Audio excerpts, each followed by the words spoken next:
So I think we've got our guest, Ethan Wingfield, here on the line, and we're real excited to have Ethan. Ethan, are you on the line with us? Hey there. Hey, Ethan. Welcome to the Steve Ellis Show on America's Web Radio. How are you doing? I'm good. Thank you. Well, thank you so much for taking time out of your... I appreciate you having me on. Oh, absolutely. And we appreciate you taking time out of your busy schedule to call into the show here. We know that you've only got a few minutes to talk to us, so I want to go ahead and jump into the meat of the interview a little bit. Yeah, let's go for it. Well, Ethan, you're running for Congress from North Carolina's 11th District. So could you give the listeners a little information about your background and what prompted you to run for Congress? Yeah, sure. Well, I appreciate that. You know, first and foremost, I am a devout Christian. I'm a devoted husband. I'm a businessman. I'm a native North Carolinian, and I'm a common-sense conservative Republican. And, the decision to run for Congress, it wasn't an easy one for me. But, it started last year as I was looking at our $15 trillion national debt. Right. And looking at our $1 trillion deficits. And they just keep coming year after year. The president just put out his budget with another $1 trillion deficit. And I thought, you know what, if this continues for much longer, we're not going to be able to recognize the country we're living in. And I don't want to live in that world. The president just put out his budget, and now we're seeing over the course of his first term here, hopefully it's his first and only term, yeah, amen. He's contributed $5 trillion to the deficit in one term. And, I think Washington's broken, and I think it's time for a change. Here in western North Carolina, we've got 10% unemployment. Some counties have unemployment closer to 20%. We need about 100,000 new jobs here in western North Carolina to get things going again. We need at least 20,000 jobs just to get unemployment down a little bit. Now, I looked at this and I finally said, you know what, enough is enough. Somebody's got to go in there and do something. Right. And the way that our government is spending and with the legislation our politicians are passing, the stuff they're refusing to pass because they don't have the guts to, I think we can only sustain this path for a few more years before America is just going to be a totally different country. Oh, you're and right. The people in Congress Absolutely. are acting like this is a game. And I want to go up to Washington and make the hard decisions this country needs and propose some bold conservative solutions that are going to overhaul Washington and renew America. Well, speaking of the primary, you've got a real busy one there. You've got 8 other Republicans in it. How are you going to distinguish yourself from these other candidates? There are a bunch of people running. And, I heard somebody say one time that the Republican Party is the party of no ideas, and the Democratic Party is the party of bad ideas. And, I think we as Republicans, and we've got a bunch of people running in this Republican primary, I think we need to embrace our conservative roots. We need to push some innovative new ways to get America back on track and keep America great. And so we Republicans, I think, need to become the party of good ideas because we don't have one of those right now in America. And if I'm elected, I'm not going to be one of those status quo Republicans that's just going to go to Washington and vote no on the bad bills and not offer any solutions. I'm not going to go blindly follow lockstep with the Republican caucus. I'm just going to go up to Washington and offer some bold conservative solutions. I'm not going to be bullied. I won't be bought. I'm going to be a true public servant to the people of western North Carolina and not a slave to the Washington insiders that have corrupted so many of our bright politicians. Now, I believe in making my word and keeping it. Apparently not too many politicians believe in that, but I do. And so I've created, and I think this is very different from all the other candidates, I've created a 50-page set of policy proposals that are going to be released next week. And this document goes into great detail about all the policies and the reforms that I'll support if I'm elected. Now, this is my word to the people of western North Carolina and to the people of America. None of the other candidates in this race have come out with anything even remotely close to this amount of detail and substance.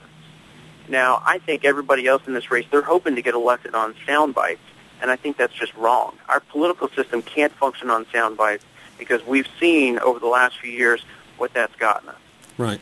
Well, I'm fed up with Republicans in Washington saying year after year that they're going to change Washington and make progress on conservative issues. And I think we as conservatives need to step back and ask, what have we gotten from the Republican Party over the last 20 years?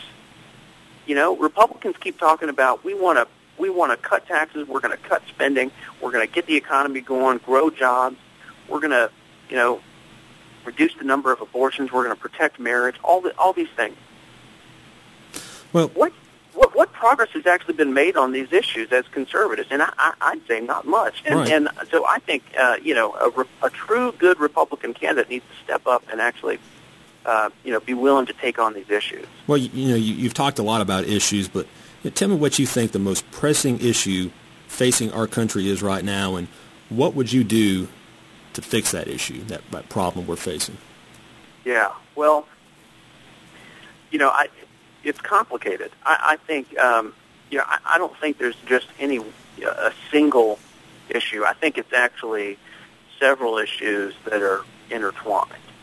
And it's the economy, it's unemployment and underemployment, people who are working part-time jobs and they need a full-time job. There are a bunch of people out like that. We've got just sky-high deficits. We've got this huge national debt. I think all of these things are kind of circling around, and together they pose just a massive threat to the United States. And in fact, some of the chief folks over at the Pentagon have now started saying the biggest national security threat is our national debt, not some other country. Right. So this stuff, saying something like this, it's not taboo. It's not surprising. Politicians know this. American people know it. But the difference between me and the other candidates in my race is I have a plan to actually fix these problems. So, immediately after being sworn in up in Washington, I can submit my plan for consideration in the House of Representatives because I've already crafted it. I'm not going to go in as a blank slate like a lot of these other folks. Well, let's talk a little bit here. My show is really tailored towards reaching out to the millennial generation, 18, 25, 35, what have you. Mm-hmm. You're 26 years old, and I find it just so impressive you're running for Congress. Do you think your age is going to be an issue in this race? Well, I don't plan on making it an issue. But, look, the average age in Congress right now is about 60. And, so are some people going to say, oh, you're too young? Maybe. But look, if the age of our legislators was the solution to our problem up in Washington, with an average age of 60 in Washington, we should have had these problems fixed a long time ago. But I think the problem we have in Washington is you've got a bunch of people up there acting like a bunch of kids. And, when I look around in Washington, some of the most adult people I see up there are some of the youngest. I mean, you look at folks like Congressman Paul Ryan from Wisconsin, Congressman Patrick McHenry from my neighboring district here in North Carolina. These are guys who were elected when they were about my age.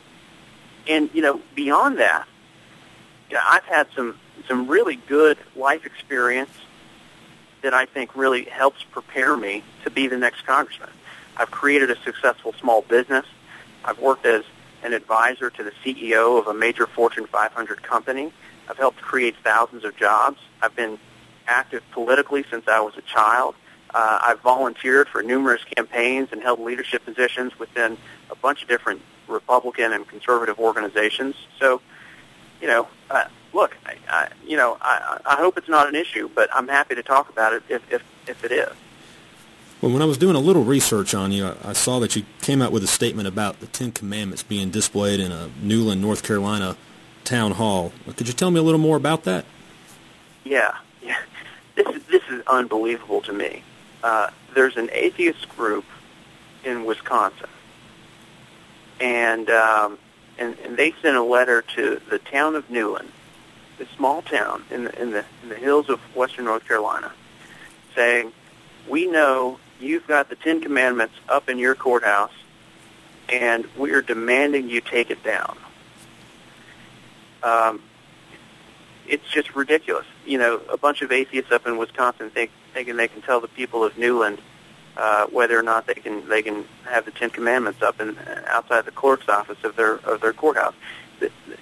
You know, the Ten Commandments are the governing principles and foundation of our most basic laws and rights. I mean, I think there's no better place to display a sacred document like the Ten Commandments than in a city hall or in a courthouse. And so I don't really understand why we should disregard the wishes of the people of Newland in order to appease a bunch of atheists and special interest groups hundreds of miles away who have a problem with it.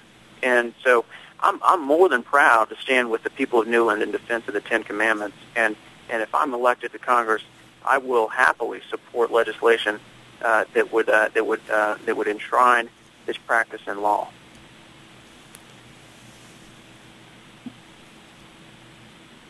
Tell us just a little bit briefly here where you stand on Obamacare and what you want to do about it if you get elected.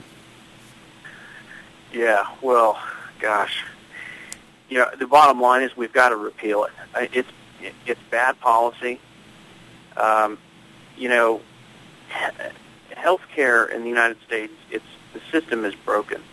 But this Obamacare thing, it's only going to exacerbate the current problems we've got. And what it's going to do is cause the quality of health care to go down. It's going to cause the cost of health care to go up. You know, we've got trillion-dollar deficits now. They're going to go through the roof when this Obamacare thing comes into effect in a couple years. Oh, you're right. You know, it's going to put tens of millions of people on Medicaid, which is already just a broken welfare program, and we're going to break it even more by putting another 20 million people on it. It You're right. raised Medicare, which is going to hurt our seniors. You know, I think the bottom line is it's going to hasten America's decline if we let this thing go into effect. So we've got to repeal it. We've got to, but it's not enough just to repeal it, because everyone acknowledges that the healthcare system is broken as it is today. We've got to put in place a new set of reforms that are market-based. They've got to bring healthcare costs down.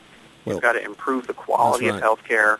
It's got to increase coverage, and it's got to get and keep people off of welfare. Right. Well, Ethan, we're about to go to a break here. Just real quickly, could you tell listeners where they can find out more about your campaign?